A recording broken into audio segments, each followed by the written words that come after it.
God for the haters. Just was talking about the poll question of the week. Who's your NBA Coach of the Year? Got choices for Dwayne Casey, Brad Stevens, Quinn Snyder, Nate McMillan, or any other coach that you feel is more deserving.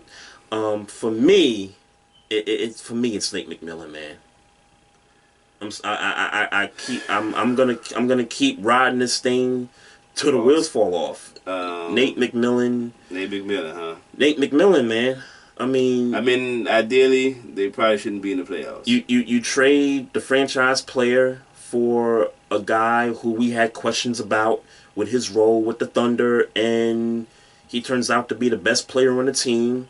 Averages in points went up by 8 points, and they were on the cusp of winning 50 games. I mean, you know. What about Utah? Utah deserves some love. No question about it, man. Again, who's similar. Who's the coach? Quinn Snyder. Quinn Snyder, okay. Quinn Snyder. Similar situation. He probably won't win because I don't know his name, but... No, he's not going to win.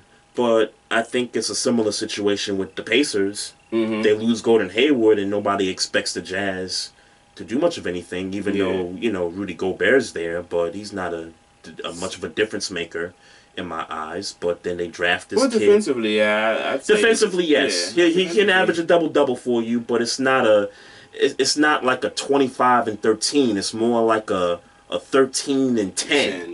You know what I'm saying? He like a 13 and 18. He more of a 13 and 18 guy.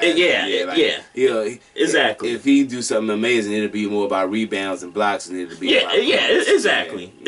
And that's a lot. And that's impact. Yeah, I mean that's impact. It's definitely impact on the defensive side, but I wasn't expecting the Jazz to be where they're at, and then Donovan Mitchell comes out of nowhere and. Clear-cut Rookie of the Year, unless people want to give it to Ben Simmons. It's funny, man. You talked about that briefly. We talked about that, and I had to read. I still think Donovan Mitchell is the Rookie of the Year. I do too. But Ben Simmons, it's not. It's closer than I tried to make it when we had the conversation. Yeah, right. But I still do think it's Donovan Mitchell. I don't think it's nothing about it. But Ben Simmons deserves to be. Recognized. Oh, absolutely. Ben Simmons is. Thank God for the haters, though.